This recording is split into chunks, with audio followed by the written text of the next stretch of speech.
What's going on, guys? Over here. Welcome back to the Pitlane Podcast. This is episode number 7 today with your usual hosts, myself, Callum and Tom. And this week we have news. Plenty of news to go through. Guys, what do you make of it? Obviously, the biggest one's probably the, finally, hallelujah moment, the qualifying being changed. What do you guys finally think of it? What do you think about the Saga, more like? It was all ridiculous around it. Yeah. Probably put F1... It dragged it through the mud a little bit, didn't it? Because it obviously got back papers. It was just like, oh, what the hell is happening in F1? It's not like it gave our sport much good publicity. We had a very big talk about that after Australia, but it wasn't very good for the sport. But we're finally out of that now. We can stop talking about something that wasn't actually broken. Well, for now at least. For now, what they've said, 2017. they're still going to want to change it for 2017. Judging by what Bernie and John Todd have said, but they've sort of just given up. You know, their egos have got the better. Oh, sorry, the teams have gotten the better of their egos, and they just had to say, you know what, we can't win this battle, so they had to push it back for at least until next season. And it was just great to see the actual F1 teams say, no, we're not having this. This is it. We're all putting a barrier in front of you. You are not changing qualifying, and this is it. You're doing what we say or nothing. And it was nice to see finally. Yep, it was good. It was good for once that they're all united on one point, because usually there's always like 4 teams or something that oppose the Yeah, well, rest. we saw that after Australia, didn't we? We had, I think it was a couple of teams, maybe like Force India might have said, no, I think we should give it another chance. And then I think after Bahrain, I think the rest of the teams were just like, no. And I think I think I said it on Twitter, you can't argue against every team. Like, every team. That's a unanimous vote. There's an automatic change in the rules there.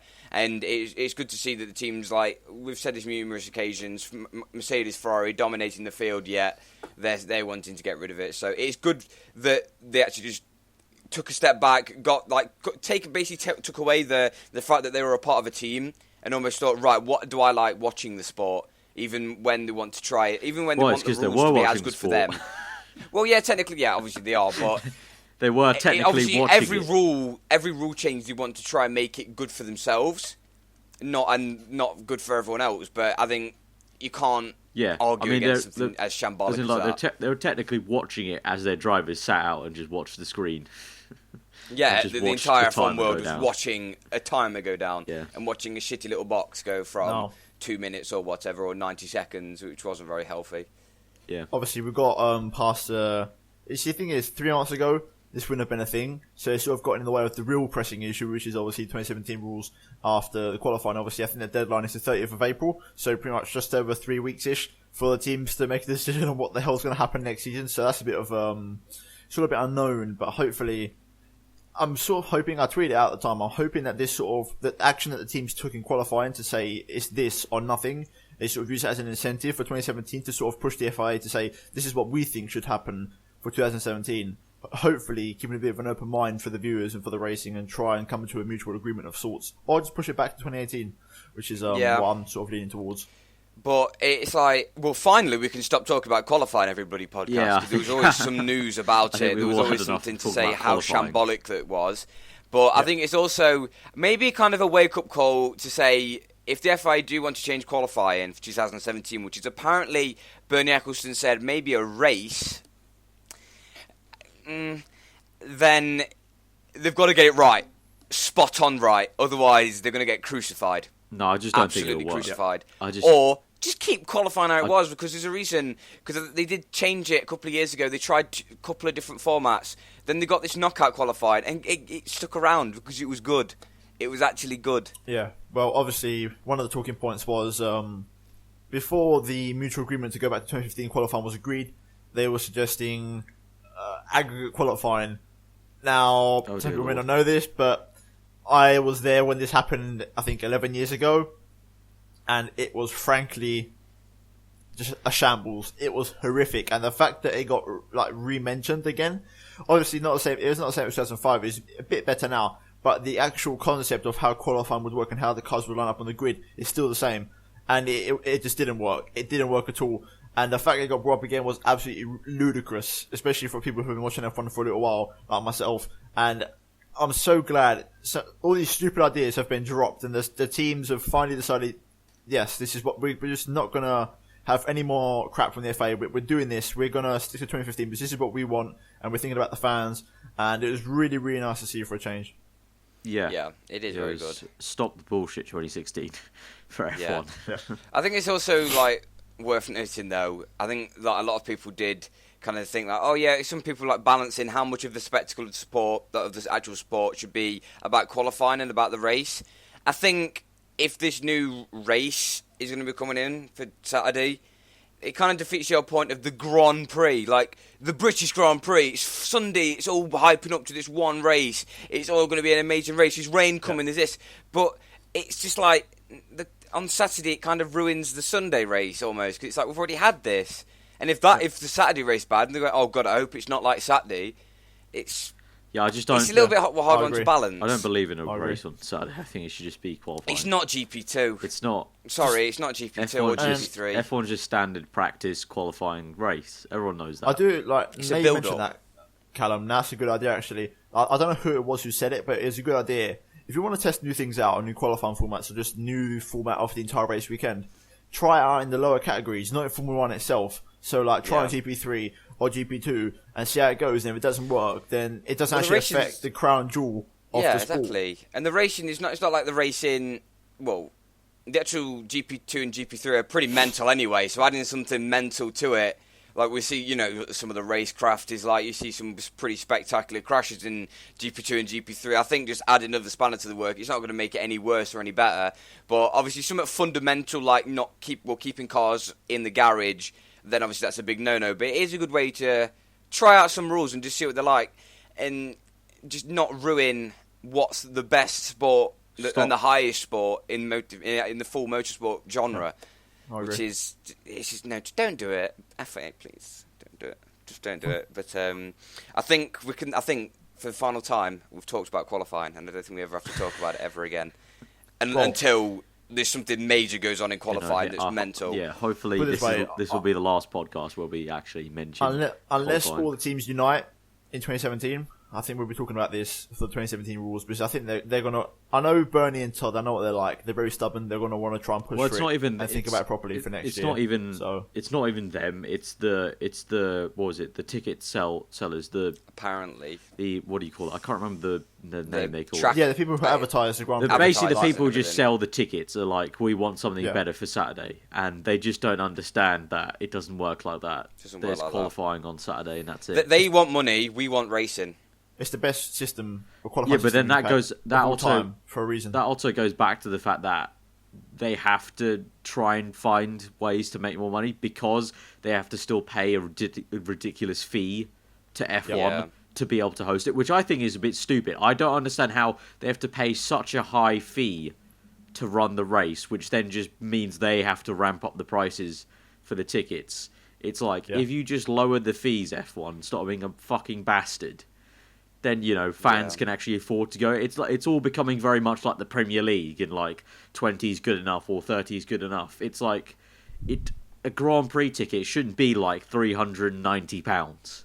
It's just too much. Yeah, I agree. It's too much. And then accommodation and all that, etc. Yeah. Because unlike football, it's a bit cheaper. But Grand Prix, if you're going to like the Belgian Grand Prix, for example, out of your country, well, you have flight tickets. Faff. Yeah, exactly. So all that stuff. I think a lot of it, or a lot of the if the fees are that expensive, it should be inverted into the actual sport. So, for example, if an advertiser wants to make the race more exciting, then why not invert some of that money to Pirelli so they can make more tyres, and there's more tyres available for Friday running, and teams can run more, because they're so limited because of tyres. There's such a lack of incentive in Formula 1. But then again, you get, even if they've got billions of tyres, then they'll start pointing fingers towards the engines. It's like, oh no, we need to save the power units and everything. There's always going to be a limiting factor there. But I think could we talk about track? Should we talk about a little bit of track news? Yeah. Because it leads on quite well. Tom, you pointed this one out. I don't know if you want to touch on it, because obviously you used to watch the San Marino Grand Prix. But apparently, Imola, the track, is ready for F1 if it wants to go there. Yeah, indeed. Obviously, if anyone has not been around the rock, then you will know that the current Italian Grand Prix in Monza has been under threat for quite some time now. There's always rumours circling around whether it's staying now until further notice, or whether it's getting axed next year. it's all a bit of a juggling act and no one knows. So for as far as we know, this year's Italian Grand Prix could be the last at Monza for the foreseeable future.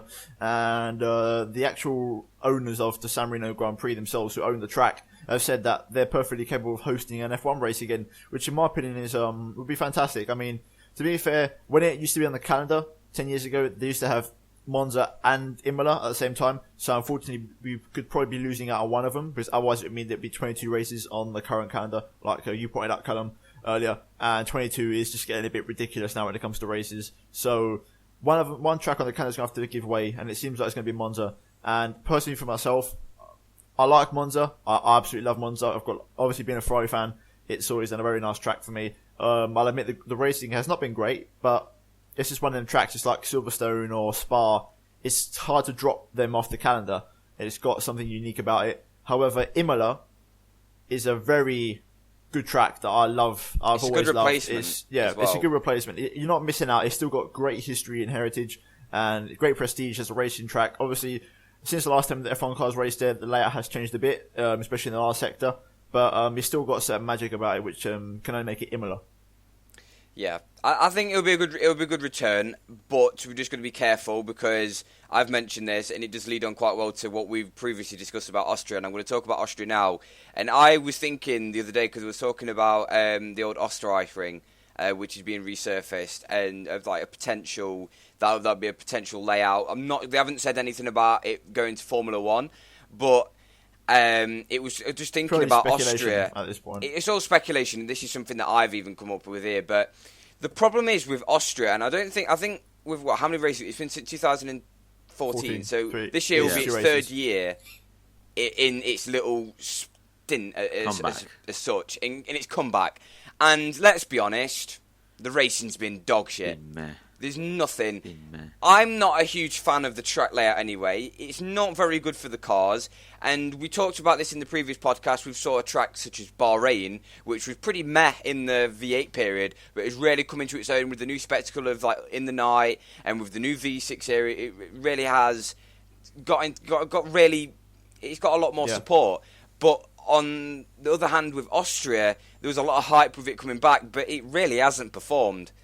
And with spots on the calendar being so critical now, 21 races is ridiculous. Like we used to have 17, 18. It's getting ridiculous now. And obviously with these new power units, they've got to save them somehow. They can't just keep pounding around for 22 races. So something's got to give. And tracks such as Monza, which has been speculated, that can always be replaced by San Marino, which I wouldn't be that bothered about. I think all of us would love to see that back. But Austria, I don't know what you two think about it. I wouldn't miss it. No, I don't think many of us would miss it.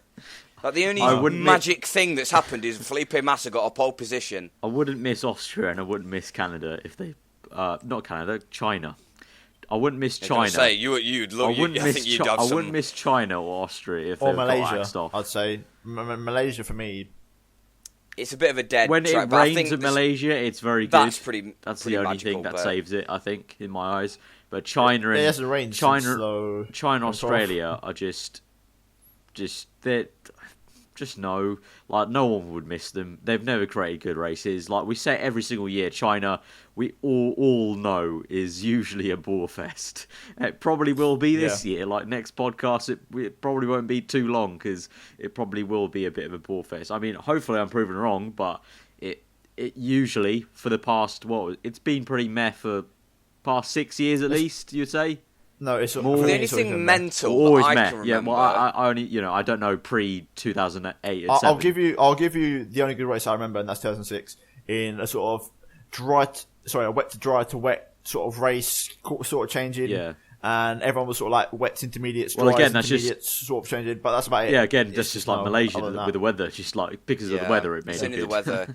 Well, the only thing that I can remember from China is I remember 2009 being pretty mental with the weather. 2010 was a pretty interesting race with the weather. We saw plenty of battling.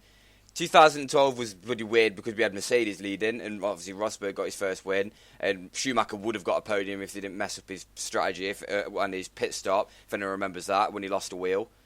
Tom, can you remember that? I vividly remember it. Yeah.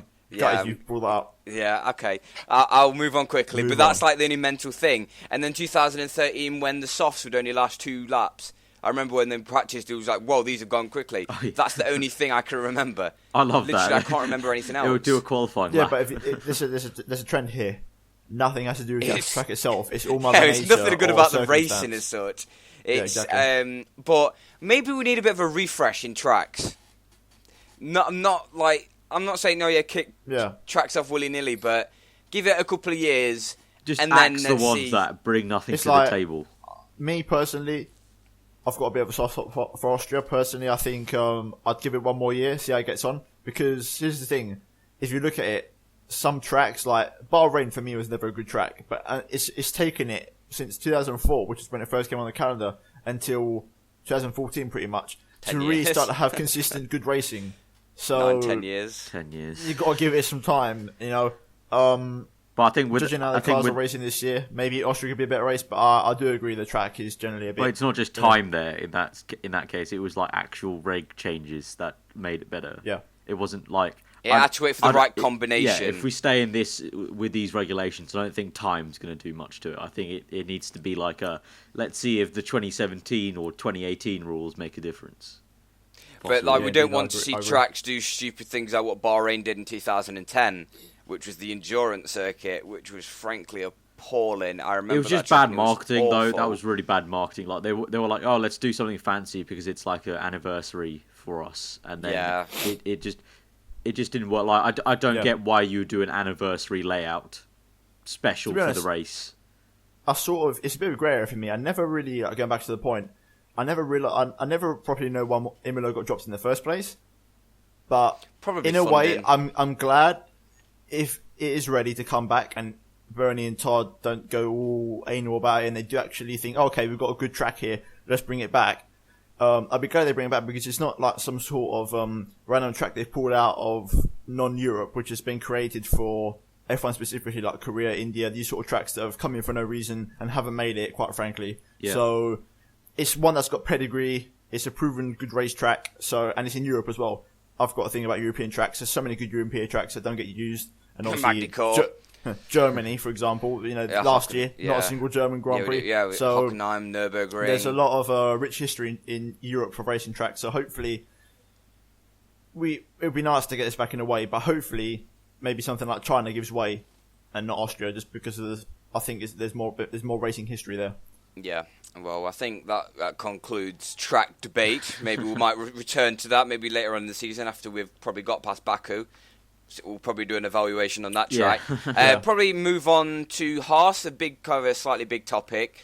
Once again, touching on customer teams and the way Haas got and how they are performing so well at the moment. And we've had a few questions on Twitter about it as well, and saying like, will they continue to get the same support from Ferrari in 2017? Although they're pretty much already there. And I want to touch on continuous support. And I honestly think that if they carry on the support from Ferrari have got to be careful not to let Haas overtake them. Because if they keep on giving them support, I don't think they'll ever overtake them. They will never overtake them. If they want to do their own development and they end up finding some gem, which we've seen teams do before, we've seen Braun do this, it could be potentially they maybe almost get too close, and I don't think Ferrari will like it.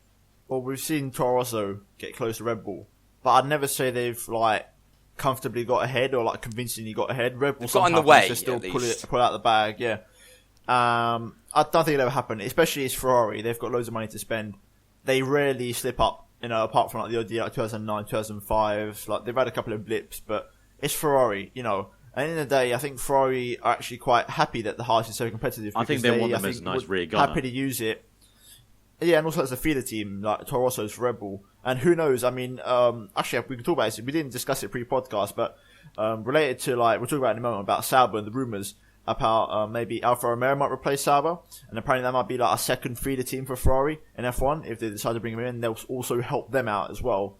That's what I've also seen. But going on back with Haas, it's the same way Red Bull have their driver academy. You could blatantly say Gutierrez is sort of now a Ferrari guy who obviously signed for Ferrari last year. Test drive, yeah. And if Gutierrez doesn't perform, what's to say Jean-Eric Vergne might not go into Haas in a couple of years' time, or maybe next year, who knows? So that'd be good. 2 Frenchmen. The door's open. Haas. Or maybe Grosjean might go to Ferrari next year if Kimi leaves, and Vergne might go in there. You don't know. So I think who mentioned that? There's a lot of opportunity. It was Mac Shepard. I think he mentioned that on Twitter. He was like, maybe a couple of years' time, maybe even next year.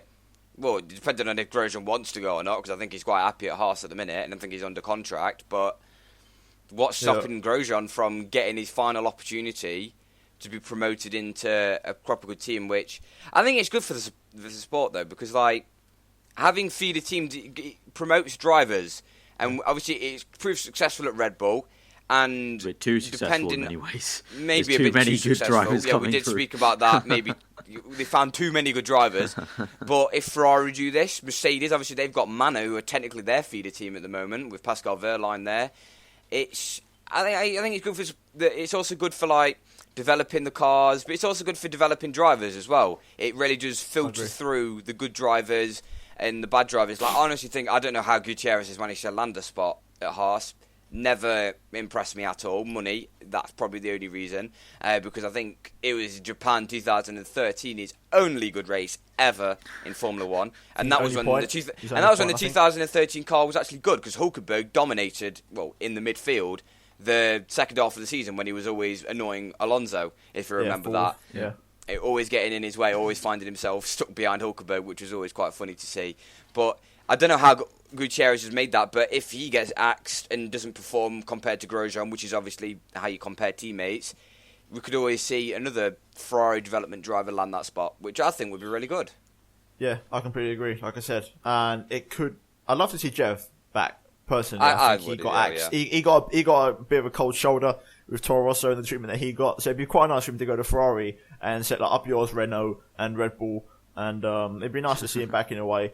But yeah, I think we can. I don't know. Like Haas overall, personally, like there's a lot of debate going around. Like a lot of teams, you could say they're jealous, salty. especially the lower end teams. No, there's no other word. They're getting salty. Yeah, they're getting salty. Yeah, there's many salts blatantly being salty thrown around over the fact that Haas have joined and they're straight into midfield. If not the upper midfield, they look decent, proper decent. Yeah. Obviously, the question is if they can maintain that sort of development over the season as it progresses. But Haas look really, really good. And some teams are getting a bit salty, like I've said.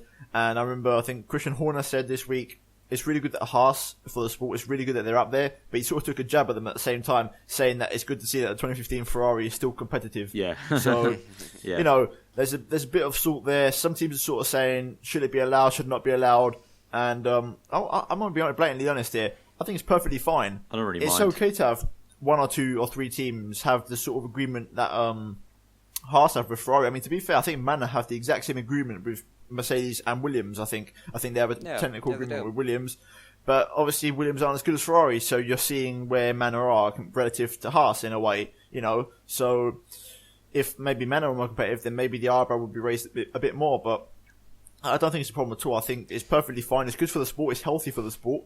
And it's a nice little it's good to not have like a new team come in back on. And then just be trundling around at the back. Like, it's just it's 2010 was almost bad for just the the 3 teams just running around for the sake of it. It just didn't help anything. They were just laughing stocks, to be honest. And that's the thing as well. Like we always see it all the time. Like, we hear that they're getting like gearboxes from here. Like it's the exact same with engines. You're getting gearboxes here, and they're getting help with like electronics here, and it's just like. Plus, it's all within the rules. Happen. It's all within the rules. Exactly. There's nothing wrong with what they're doing. Like they're not breaching anything. They've got all the list. They're making all the listed parts by themselves in Dallara, and then all the stuff they can buy, they are buying from Ferrari. Yeah. So Dallara it's like they're not slouches. They aren't doing anything. They aren't exploiting a loophole. They're just following the rules, and it's a case of like people like Manor or Williams shouting about, they've just come in and they're basically a 2015 Ferrari, and this is like a customer team. I think it's probably annoyed Manor more because obviously but surprisingly Williams have been more vocal, probably because they're being beat by this team. But they're probably having the thing is, it's like shit. The rules are the same for everyone, so you could do the same thing. It's just because a few of these teams that are now behind Haas want to keep their morals about being a thoroughbred team building everything by themselves. It's like, that's all perfectly well and good, but the rules are the same rules for everyone, and the rules are there, so you could technically just do what Haas are doing. Yeah, I completely agree. I think it's also worth noting as well, like, I think maybe they might be a bit jealous as well, because they've had a lot of support from the fans. Like, they've loved the fact that this brand new team's come in, and obviously Grosjean a very likeable guy. I think that's a big thing, Grosjean being in it. Gene Haas is really likeable. I think it's a good package that's come together. But I think as soon as Manor score points, I think they'll probably get a bigger reception, because we saw that in 2014. When they get points, that's where the reception is going to come through, because everyone likes to see success. Everyone likes to see an underdog perform. And we are going to see that, and we have already said in this podcast that Manor are going to get points this season. We're going to stick by that, I'm at least. Yeah. But it's...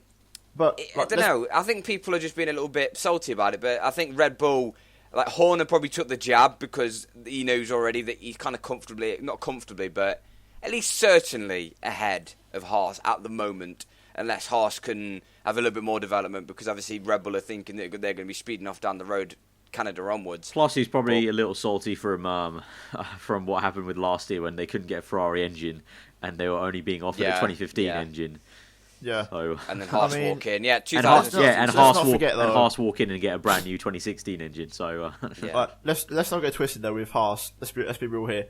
They're a team that have been around for a long time in other motorsports and have real racing pedigree. And the fact is, they didn't just rush into the sport. They gave themselves 2 years to get ready. They brought on some good stuff. People like I can't say his name, Gunther Steiner, I think it is. Yep. He's been in F1 for many years, and he moved off to the States. He's been around. Gene Haas, he's been around for ages. They've got some good guys in that team, and obviously Grosjean with being the more experienced and better driver, carrying the team along. They've got a really good package, and they've done their research really well. Pre-season, they took a risk. When they were interviewing Gene Haas and everything, he was like, we're here to, do stuff. We're not here to just trot around the back. And, you can see that from when he's done NASCAR stuff. He takes it very seriously and he sets everything up the best he can. And that's what you've seen. Haas have basically ticked all the boxes in terms of what they could have done to start the season off well. And they've done it then. So I think he's been cautiously optimistic. All pre-season he's been cautiously optimistic. And you can see, now they're sort of saying, right, now we're going to aim for points every single race this season because we feel like we can do it. So now they're saying that they can go even further. They can push even harder with development. That's what they're saying at the moment. So, but I think also, with that interview with Gene Haas saying we're not here to mess around, I think that's almost like a step back to think, what were them 3 teams in Formula 1 doing in 2010, 11, 12, 13? What were they actually trying to achieve there? Because in them 3 years, obviously we saw HRT drop at the end of 2011. We saw Caterham drop at the end of 2014. It was just was it actually worth it? Apart from Manor, who have finally got their act together and with some solid staff behind them and a solid engine, they've got into the few strides. But it puts question marks over HRT. What on earth were they doing? 2 years, and they were just a laughing stock. They didn't do anything. Yeah, some teams just... Maybe we're going to stop these sort of things. Maybe they're not, even if when they sign the papers to go, right, we want to join the sport, maybe, unless they buy over a team, like what Minardi did in 2000 and going into 2005, at the end of 2005, I think it was, Tom, picking up Toro Rosso. I think just going straight into another team and picking up, then I think that's all right. But if it's a brand new team, maybe they should have a year, not take part. At least have a little bit of private running, just to... have a bit of a think. Well, you think what you've done. You think what you've done here. I mean, you've seen teams develop... I'll give you another example. Obviously, Jordan were around for a good 15 years. They started off as a new team. They didn't take over at all in 1991. They just, brand new team. They went on for a good 15 years. And then right at the end of 2005, they were going to go bankrupt. They had no money. And then eventually Midland came in, became Midland for 1 year. They were sort of backmarkers pretty much, And then in 2007, Spiker came in for 1 year. And in 2008, finally, Force India came in. Yeah. And they've sort of gradually built on that. And now they're a decent midfield team. So it is doable, but you just need to have the right people behind, the right staff, the right mentality, a bit of money, and know what you're doing. Yeah, and that's exactly what Haas have done. So yeah. So I think that wraps off the Haas topic quite nicely. So what topic are we going to next? Well, maybe there's quite a few things. There's quite a few. We were saying before the podcast. We were saying before the podcast. There's a lot of small, small talk topics to go through. Sauber. They're going to China, apparently. They were late on their payments salary again, payments, which is a big no-no in F1. You just at least pay your staff. But there was a lot of speculation that they might not make it to China, and apparently they can make it, so that's fairly good. It's good to see. It's not exactly nice to see a team just drop off because of money. Money's obviously a big thing in F1. Especially if the excuse is we can't afford to travel to China. Exactly, or chairs. But it's still on the chairs, man. I'm not going to drop the chairs. Cal's going to bring up the chairs all the way back. We're going to be here in November, and Cal's going to bring up the chairs again. Yeah, I will do. I'll keep it on the back burner. But no, it's good to see that they're making it. Although we heard Marcus Ericsson basically just going the car's crap at Bahrain, but I don't think they've probably done much development since. We'll see what they do at Catalonia, if they've brought any big upgrades like what the rest of the teams will be doing. But yeah, we'll see on that one. Is there anything to talk about Saga, or should we just move straight on? I think that's pretty much it. They need a miracle. You can see their future's bleak. They need 2006 when BMW bought them out in a way to an extent. They held shares and they obviously developed the engine. They need some sort of miracle like that where they've got a decent financial backing. And that could be the Ferrari thing. Exactly. It's all. Yeah. It can all come full circle, but I can't see, like what I mentioned earlier, I can't see Alfa Romeo coming to F1 again. But if it does happen, it'd be interesting because even Alfa Romeo by themselves have a very good financial backing because it's a brand. Yeah. So I think it would be good to see brands back in Formula 1 because obviously we used to have loads of brands like Toyota. We've had Honda. Obviously Honda's come back with McLaren, but like a Honda proper team. Obviously BMW. We've seen these pure teams, and it's always nice to see just a Toyota? Raw F1 team, Toyota. But it's also nice to obviously we've still got Mercedes, we've still got Ferrari, we've still got Renault, but it would be a shame because obviously we've heard speculation about Aston Martin and VW, and it would be nice to see a proper brand who have branched out and to go, right, we'll try a bit of F1 and we'll see what that is like. But I don't know. I think we need to have a good balance. Because otherwise we're going to get teams such as Red Bull, which people have mixed feelings on Red Bull, who are more of a marketing team more than a pure pedigree team where they just want to race. Obviously, the people in Red Bull... The actual team, the team members, itself want the racing. Members. But up top, they just want agenda money. is Red different. Bull. There's a reason why they're called Red Bull, because of the drink. There's a reason why Red Bull's slapped on the side of the car, because they just want to advertise their drink all over the world. I think they did that quite well in the last 4 years with the amount of championships they've won. But I don't know whether you two think about the brands thing, but I agree. It's nice to have pure like you say, from the core of the team. It's like from the core upwards to the exterior. Like they're all into motorsport. They're all like you said, the pedigree. They're sort of there to be in it. It's just a case. I think it's just a case of right now in this day and age of F1.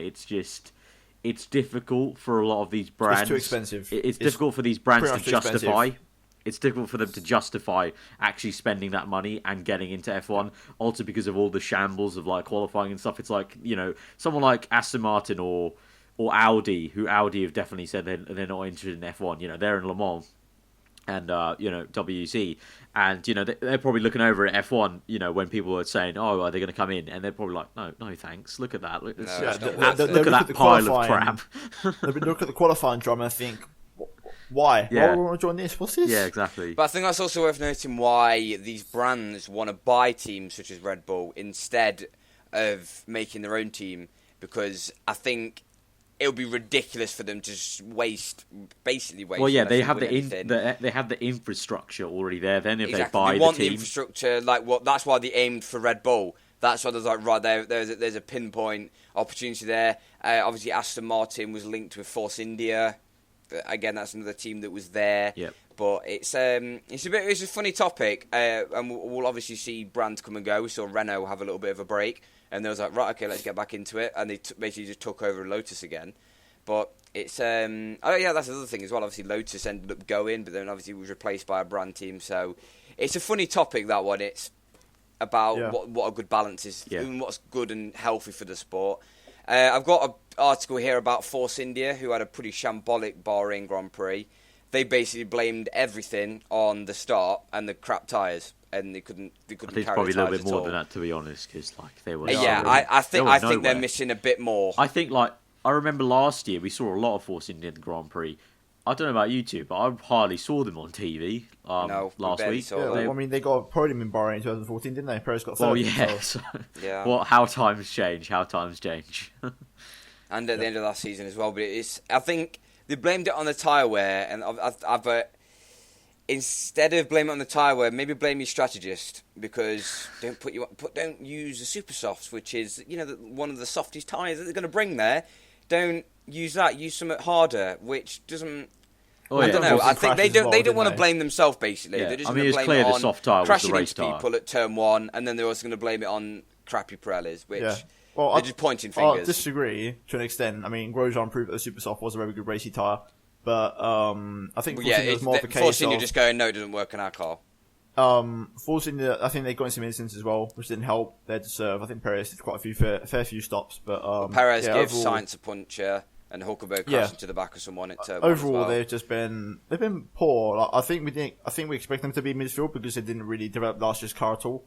But I think they're a bit further back than what we expected. Same really with I can't think of their name now. Renault, they're further back than what I expected. But I think in terms of the team, that's pretty much what we can talk about, really, isn't it? Yeah, pretty much. Yeah, I think it is. But Arav, do you have any questions from Twitter? Right, so we tweeted out before we started the podcast if anyone had any questions for us. So let me look through my little tweet deck here on the left and see how everything goes. There's a few questions about Haas, which you've already covered, so hopefully yours will be answered. Okay, a question about Ferrari 2017.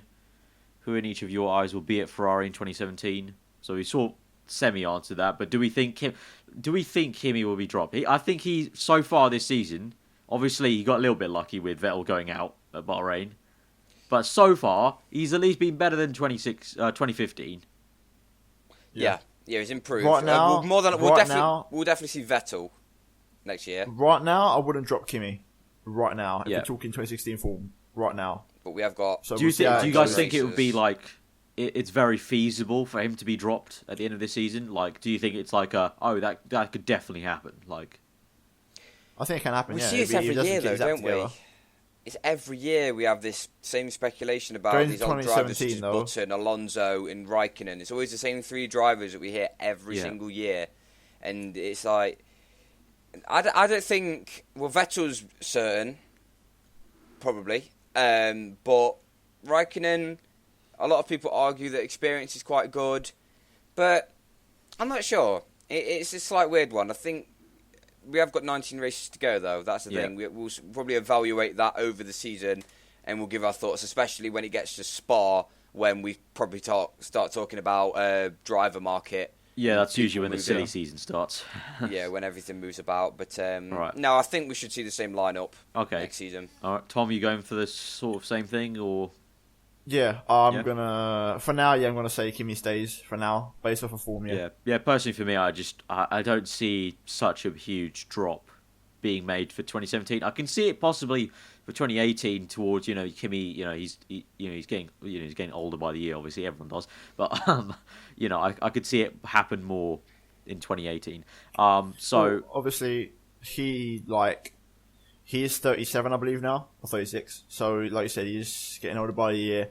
But at the same time, let's not forget, you did mention Vettel did drop out in Bahrain, but Kimi did drop out in Australia when he was in a good position himself. So yeah.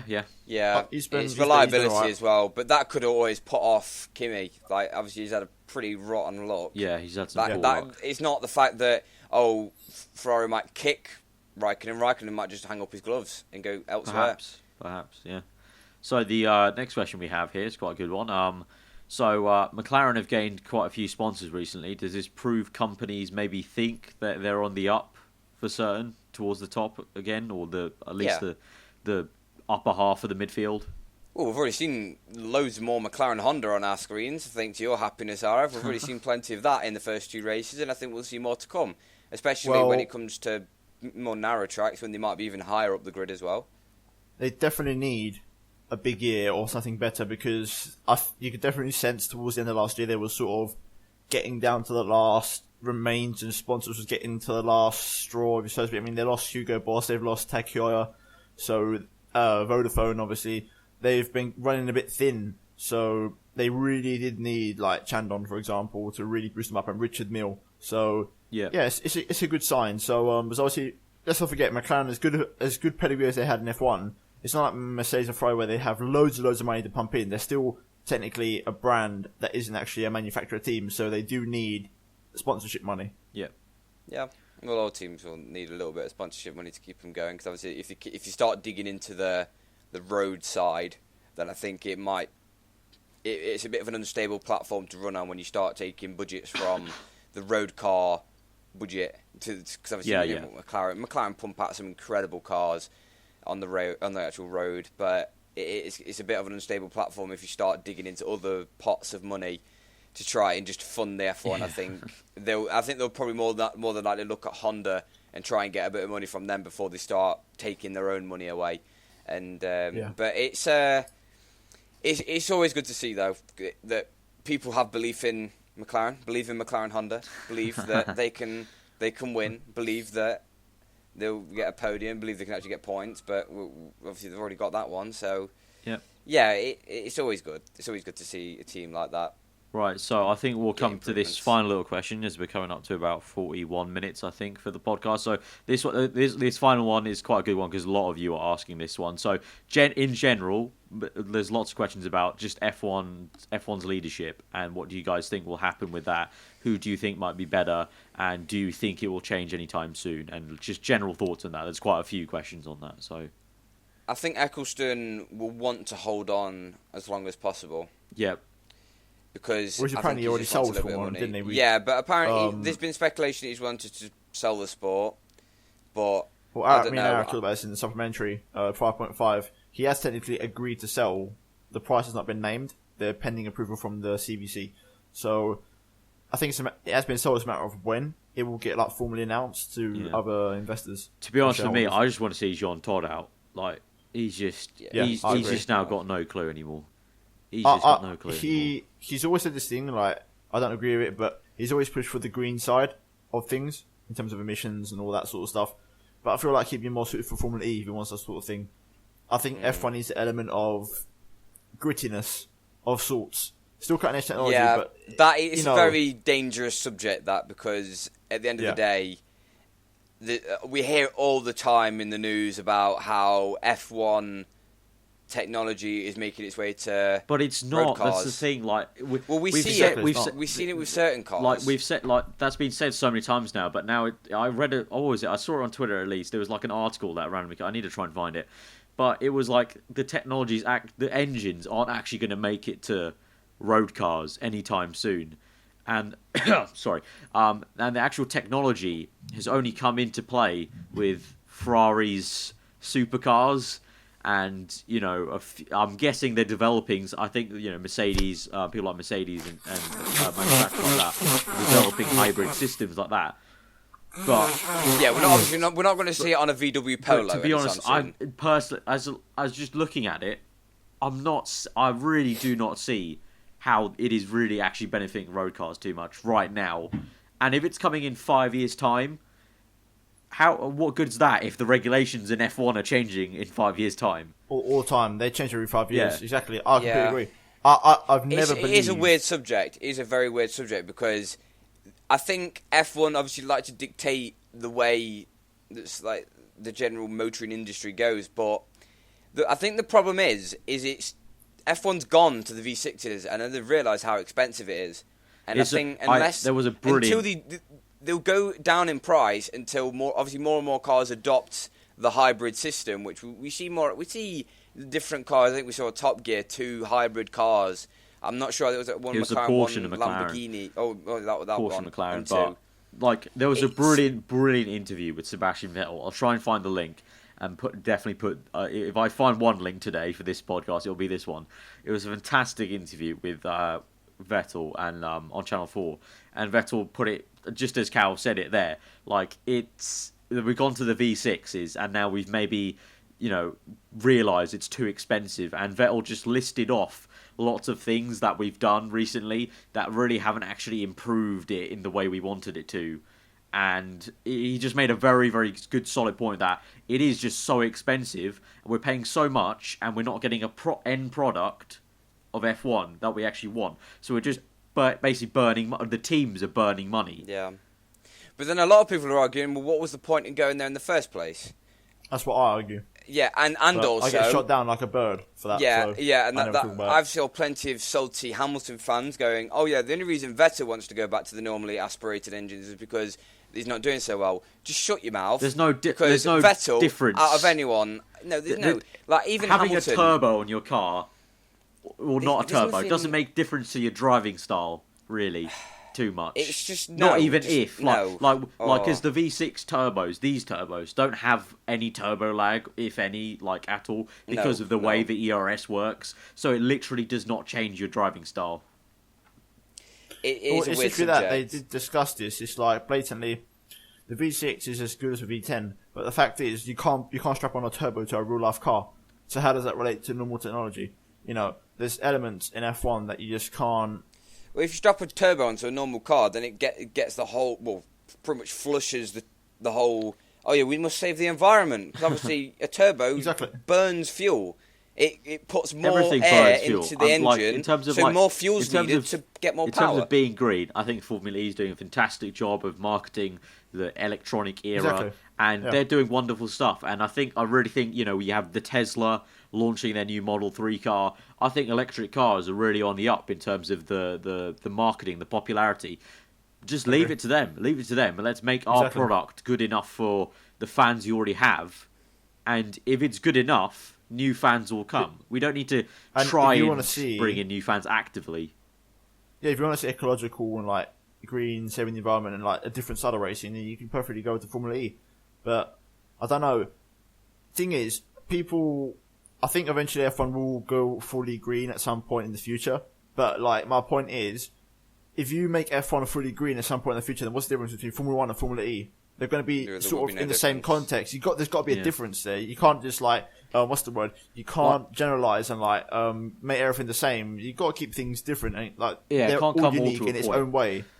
So I've always had my opinions about the V6s. Obviously, I try my best not to talk too much about it, but I think it's also worth noting as well. I mean, to be like in terms of whenever we or people on Twitter or in the comments argue about V6 to compare to now, lots of people talk about the actual, you know, the experience of it and the sound and whatnot and the power. For me personally, I don't care about any of that. I care about the fact that why do they cost so much, and it's costing teams too much. It's too much. I don't care really if they're any faster than old, or if they're... It's having a negative effect on the sport. It's just... they just cost too much. We see where people are coming from. Like, I see plenty of comments. I've never watched an F1 race yet. I was planning this year, but it's probably more likely going to be next year. When people are saying that when an F1 race used to start, like the actual ground would rumble and like it'd scream past you. Don't get me wrong. I would absolutely love to see that back. I don't think anyone would say no to that. No one would say no to a screaming Formula 1 car again. But the noise, because like a few people, I said it in the last podcast. I said the noise wasn't actually that bad, and a few people didn't like it. The noise isn't actually that bad, and some people said, "Oh yeah, we've got used to it now." The thing is, we have to get used to these things, otherwise we're going to be moaning about it forever. Like you said, I don't think anyone would disagree with that. Like, I don't think anyone would say no to going back to like a louder engine. But now we're here, so you need to get used to it. And right now, that's really not the biggest issue. Right now, that's not really. That's actually a non-issue, to be honest. Because as long as the racing's good, at least for me personally, as long as the racing's good, I can live with it. But the cost is too much. Like, I fully agree with what Vettel said and what the teams, some of the lower teams are saying about the cost. It's just ridiculously too high for what you're getting. You're paying so much for a V6 turbo engine, which frankly isn't, you know, it's like all this stuff about being worth it for road cars. I'm not seeing the worth, because like if I owned one of these teams, I'd be like, why am I spending so much when really this technology is not really trickling down to road cars as fast as I would like it to?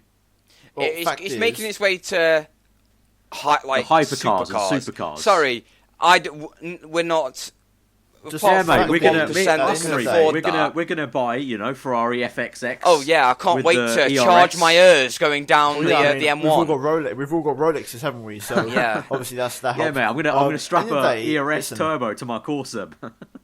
It's a fact. In the day, me personally, if I could click my fingers to go back to V8, I would. Not because of the sound. I think people have the misconception that I'm old-fashioned in that way. No, I don't care about that. Fact is, with a V8, we had a manufacturer like Cosworth who could supply teams with a low budget. So that, for a start, is a positive. And then second of all, manufacturers might actually consider coming back into the sport because it's not as expensive. So I wouldn't say it's a bad move at all. And then teams right now on the grid could survive. Teams like Saga who are financially strapped. Yeah. So there's no, in my opinion, there's no con. The sound's better, in my opinion, so the fans won't complain. The sound debate for me is pointless. In the day, Ted Kravitz put it really good.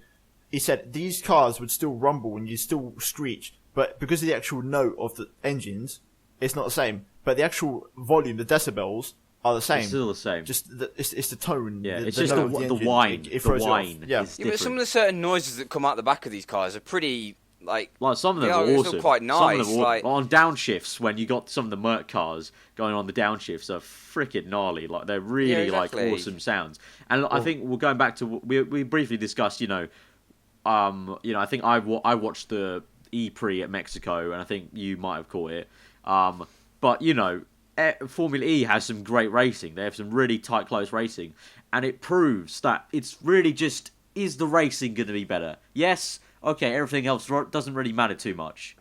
And it's like, if you had cheaper engines, meant more teams could survive, more teams could then spend more money on development, and more teams could be closer together, and therefore you get better racing. And plus also, if you're not faffing around with having too much focus on engines, you could focus on regulations for the bodywork and get rid of all the front wing crap. It's all a snowball effect as well. That would also have an effect on the fans, because everyone needs to make money to pay these teams for these engines. If it was actually a V8 or a cheaper engine, then therefore the ticket prices would come down. Yeah, event prices would come down. It's all a snowball. So in the day, I think we sort of get to a point. We're getting to a point here that we can all agree on. I never agree with the change, but obviously at the start, everyone was a bit about it. Everyone eventually grew to like it. But in the day, like you said, Arif, there's no real progression. I'm not noticing. Well, yeah, I had to be convinced. I was fully I really don't see the point of these V6s, and I got convinced by people that were for it. Were like, I got convinced, I do see how F1's a little bit behind on the technology front, on the engine development stuff. But now, it's like, okay, where have all these people that were saying all this stuff about F1 needed to be cutting edge, where are these people now showing us... Where are these people now showing us facts about, oh, look at this technology is being brought to the road cars and is saving people money.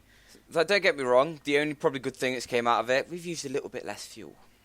Yeah, I mean, it is a technical, miracle innovation that these cars can do the same lap times. It's incredible they've done it. V8 cars. They've proved that with they can so much less fuel. But can we get this technology then moving into road cars so it's actually worth it, please? I just don't get it. In the day, to me, the amount that F1, obviously the fuel is a remarkable aspect. How much they've managed to keep the same lap time if you want to go faster. Yeah, use less fuel. But at the same time, let's think about it straight here. What it's worth of a Formula 1 car going around a track each fortnight for a few laps relative to everyday life in London or New York, loads of cars and missions. What's the difference? What's the point? Why does F1 have to swallow the bullet and put the gun to its head? Do you know what I mean? It was supposed to be a revolutionary idea, which maybe came a little bit too close to its time. Maybe it needs a little bit more time. Maybe 10 years. Then we might see it later on, but not within the next 5. Like we've seen we're all going to start driving bloody Priuses. And in terms of we're talking about now normal road cars, going into that sort of debate. If we really are trying as a society or a world, trying to save emissions and stuff, the way to go is either electric or, there were talks about hydrogen, but it's not really working because you can't make enough hydrogen in the world. But electric seems to be going really well. The Tesla is a fantastic little car. The models, the 3 cars they've got or the 4 cars they've got are bloody amazing. And as soon as you have people... a decent fast car. As soon as you have countries accepting Tesla models and, making electric pump stations everywhere and stuff like that, it will work, and that's going to be the option to go for. I really don't think trying to make the petrol cars as how do you say, as efficient as possible is the way to go. I truly believe that electric is the way to go if we are trying to cut everything. Pure electric. Yeah, pure like electric. I think, honestly, even myself, I've been against electric. Like, I've gone with all the Top Gear jokes about electric cars.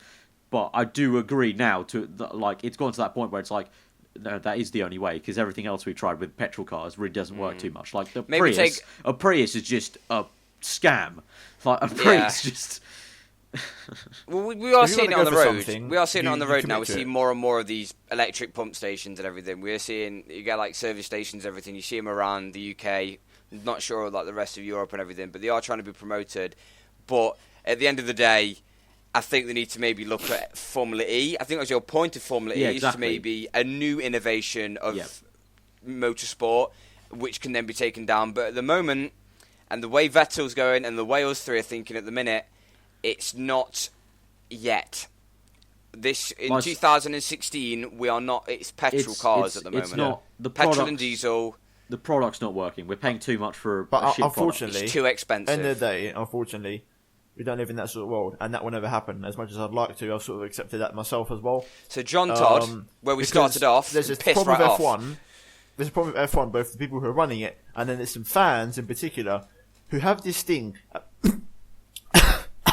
Tom's dying. Like, laughed at that then. I just malfunction. There's a problem in the sport with the people who are running it and also the fans.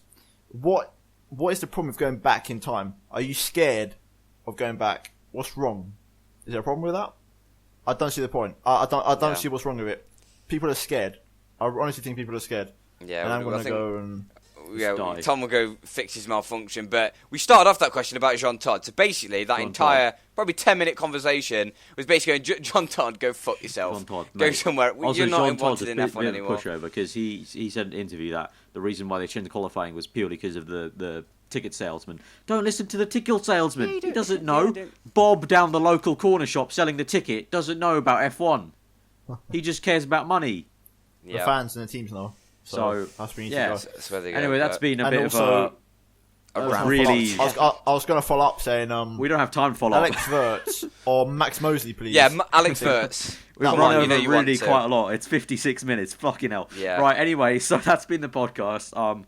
If you watched to this far, I hope you enjoyed that level. I hope you've enjoyed the rant. I hope you enjoyed that spark of everything at the end. If you have enjoyed it, hit that like button. Let us know what you thought in the comments below. If you're around here, then subscribe to this channel for the podcast. And these two, if you did enjoy them talking about F1, we're at about 57 minutes, so I think we'll wrap that up. So thank you guys for listening, and as always, we'll see you next time for the Chinese Grand Prix. May not be these two with me. We'll see. But yes, we'll see. We might have an American in the form of Justin or Fake Ghost Pirate. We'll see. But we'll see you for the Chinese Grand Prix or the Chinese Shit Prix. Goodbye.